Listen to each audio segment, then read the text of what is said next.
right, Mr. Simple Biz Guy, let's start the show. Hello, everybody, and thank you so much for tuning in to the SimpleBiz360 podcast. We are just thrilled you're here with us, and if you've been with us since the beginning, thank you. If you've caught on midstream, we appreciate it, or if this is your first time, welcome. And I don't want to do, we're in the throngs of this 3 business tips in 5 minutes series right now, and I don't want to do that today because it is actually quite challenging to squeeze everything in 5 minutes. And today I'd just like to take a slower pace, more conversational in terms of talking a little bit up front about the guys I work with here. Now, we're going to tackle a really cool business, condition or set of conditions once we get into the show, but I really want to just spend some time to highlight how well Half Coast Studios runs their operation, and they embed so many tenets of what we value here at SimpleBiz360. So I kind of just want to run through some of those. So quick housekeeping, we're on YouTube and IGTV and Gab TV and then 28 audio platforms. We're on all the audio platforms. We'd love your subscription. We'd love a 5-star review if you feel led to give us one. And, we want your honesty on it. And we just really are excited to be doing this episode. We're now into the well into the 170s. We've been doing this since mid-October of 2019, and the entire time we have been taping with the same cast of professionals here that now call themselves Half Coast Studios and have for the last couple of years. Their first iteration, you may remember from earlier podcasts, it was a different name, but it's Alex Dietrich, it's his brother, it's Matt Parker, it's really a trifecta of professionals that know what they're doing, do an excellent job. I'm so pleased with the quality of the visual and the verbal audio quality all the way around. I was so happy. 150 episodes in, I taped my audio book with this studio. So if you're ever looking for in the St. Louis area that type of ability, or you need that type of service provided, these guys do it. Just really wonderful. They're located out in the Creve Coeur area. You can look them up, halfcoaststudios.com, I believe is their URL. Correct me if I'm wrong, Matt. But I'm wearing their sweatshirt today. They gave me a hoodie. I love how it ties back in the yellow. So they've got my Pantone yellow in there. And, we're just really pumped up that you're here. And so let's dive into, just a little bit about what these guys do and how it feeds into the tenets of what we talk about at SimpleBiz360. These guys get to me before I get to them. They do. They always have. These guys call me by name, call me on the telephone, always address me in a professional, polite manner. Whenever we have issues, they work through it diligently. They solve everything. We have not had many issues at all. We've had some mishaps in the studio, but it happens with any podcast. We recorded 4 and the SIM card, we lost the video, so we had to do it over. We laughed about it. We did it. So there's things that, the hiccups, but man, by and large, I come into the studio, everything's ready. They're raring to go. They've got the calendar clean. And it's just, and the way they treat me and my time and my money with respect, and they will do the same for you. And I know they're doing the same for other people. So I just love how they live and breathe, from the top down, things that I admire in business operations myself. So just thank you, Half Coast Studios. I really do mean that. Matt on the boards today, I appreciate everything. And again, if you're in St. Louis, you want somebody really professional to do some recording for you, you've got a home right here, and they will give you shockingly great, surprisingly great, unbelievably awesome service. And I mean that not getting paid for this or anything. I'm talking straight from the heart. So let's talk about today, which SANDBOX do you sell from? And, here's a perfect example of guys here at Half Coast Studios. Are they in the price, quality, delivery sandbox necessarily? No, they aren't. And should we be in that price, delivery, and quality sandbox? Well, many of us have never known other options, and we've always gotten in there with all of our fellow competitors, and we've picked up a toy and we've played in that very same sandbox. And I'm just here to encourage you today to think about going over to another sandbox and selling and doing business from another sandbox. And, I just, I want to just give you a couple real life stories. I think this is really cool. But the one of them, the first thing I'd say to do this is do your research on the company that you're soliciting or you're trying to work with. Spend some time researching the executives on LinkedIn, look at their backgrounds, find articles, see if you can find some backlink stuff on Google or DuckDuckGo or wherever search engine you use, and try to find out about these people. Look up the company websites, just whatever you can, reviews and so forth. It'll really be exciting that once you start the process of working with them, they'll feel more comfortable that you're connected at that level. So I'll give you an example. I was in the apparel business. I was given Walmart in 1992 to call on, and there was no internet back then. There was no cell phones or anything like that. So I decided to go to 14 of the Walmart stores. I collected the numbers of the stores as I was in them. I got permission to go through the stores. I looked at the apparel assortments critically. I took careful notes, and I sent the buyer a letter itemizing the 14 stores I'd been to and what I found and what opportunities and what, kind of white space opportunities, what options I could bring to the table that might be meaningful. So we have a industry trade show. It happens twice a year. It's called the Magic Show. It's out in Las Vegas, and here I am in the booth, day one, 9 o'clock at the Magic Show, and this gentleman walks in. I've never met the buyer at Walmart. This gentleman walks in waving a letter, and it's like 9:01. Hey, who's this guy, Jeff Mason, who wrote this letter? Who is this guy? I said, oh, right over here, sir. He goes, oh my gosh, in all my years, I've never gotten anything like this. This is tremendous. You did all this research. I want to talk to you. I want to know you. And you know that gentleman gave me 2 appointments a year for the next 8 years. I met with him 16 times, never failed.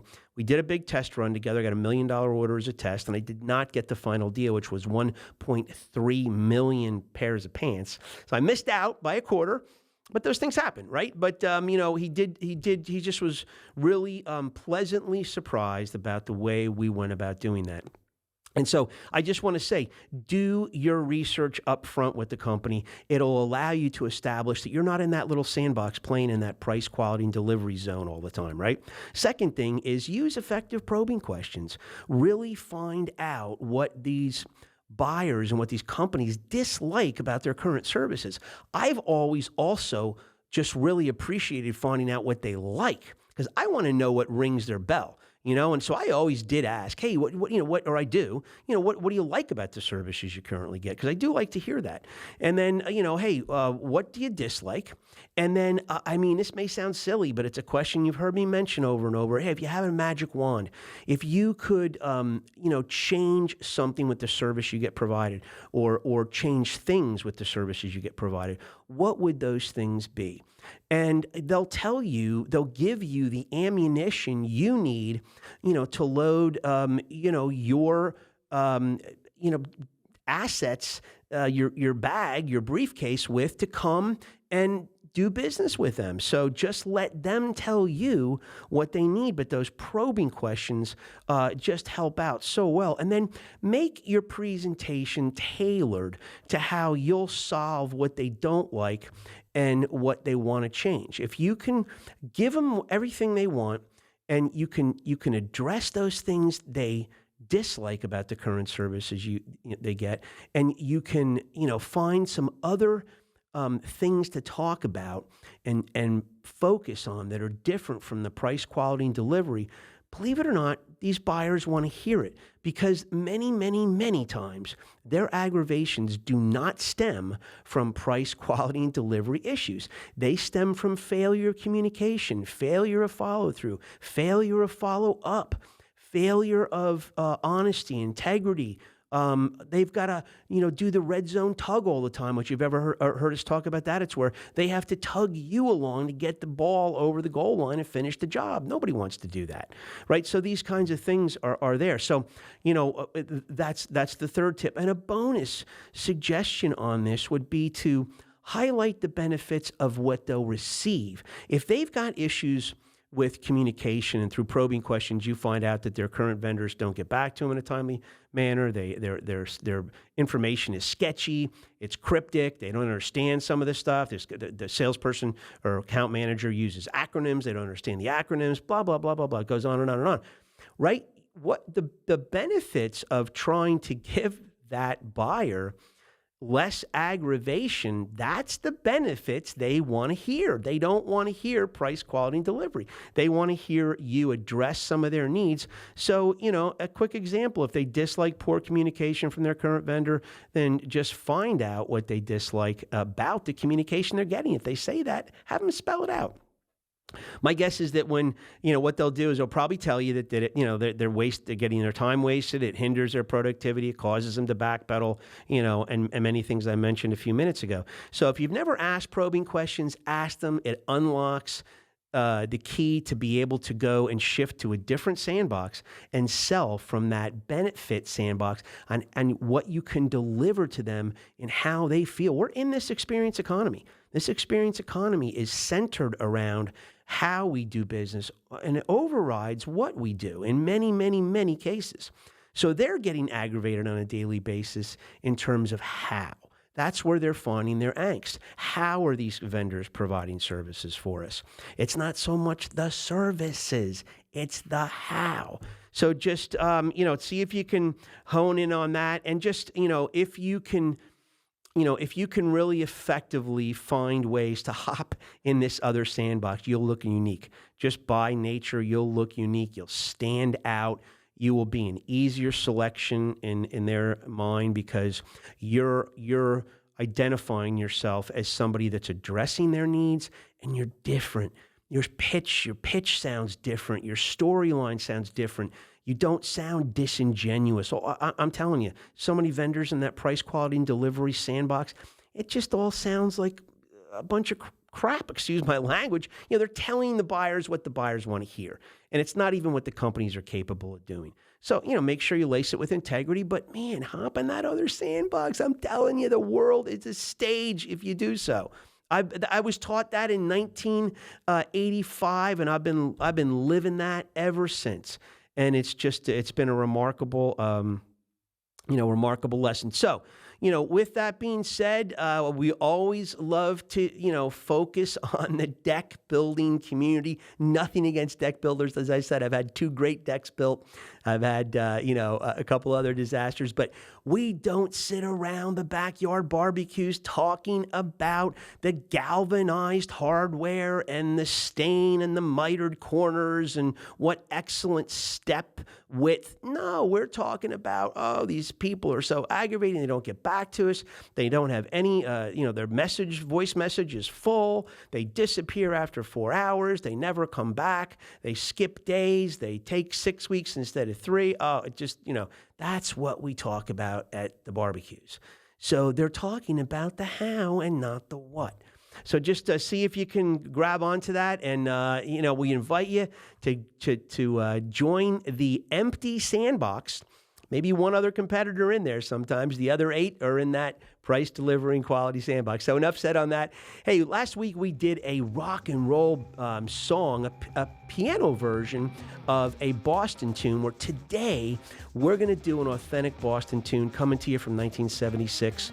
And it's rock and roll band, and it's so cool because it's a verbal and catchy, upbeat song about how they went through becoming a band of notoriety. What was their trip like? What was it like? They're taking you on a short 3-minute, whatever it is, version of that process. Enjoy it.